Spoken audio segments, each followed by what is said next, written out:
Chapter 8. Myron. Myron had big ears. He was elected class president. The children in Mrs. Jewell's class expected him to be a good president. Other presidents were good speakers. Myron was even better. He was a good listener. But he had a problem. He didn't know what a class president was supposed to do. So he asked, "What am I supposed to do?" "It's a difficult job," said Mrs. Jewells, "but you can do it. You must turn the lights on every morning and turn them off at the end of every day." "What?" asked Myron. "As class president, you must learn to listen," said Mrs. Jewells. "I'll repeat myself only one more time. You must turn the lights on every morning." "I heard you the first time," said Myron. "It just doesn't sound like much of a job." "It certainly is," said Mrs. Jewells. "Without light I can't teach, and the children can't learn. Only you can give us that light. I think it's a very important job." "I guess so," said Myron.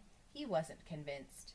"Here, let me show you how to work a light switch," said Mrs. Jewells.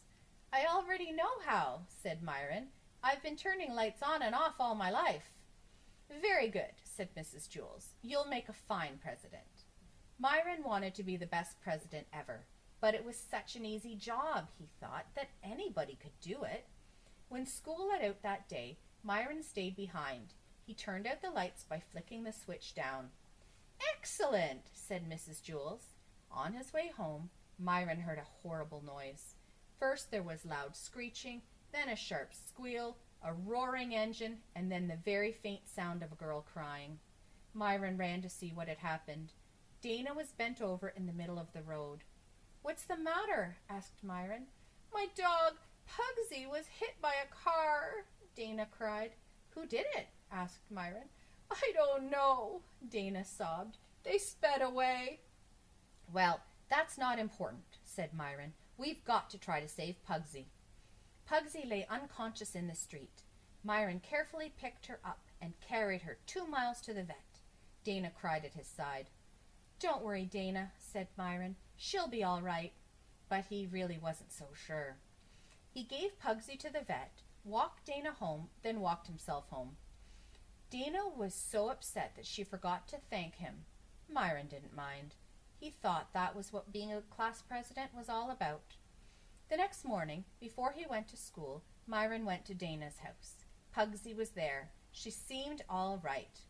Dana petted her. Pugsy licked her face. "See, Myron, she's all right," said Dana. "The vet said you brought her in just in time." "Hi, Pugsy," said Myron. He petted her.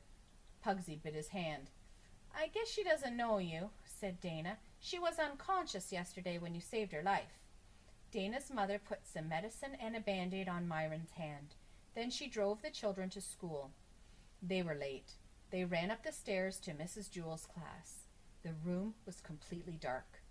"It's about time you got here, Myron," said Mrs. Jewells. "We have no lights."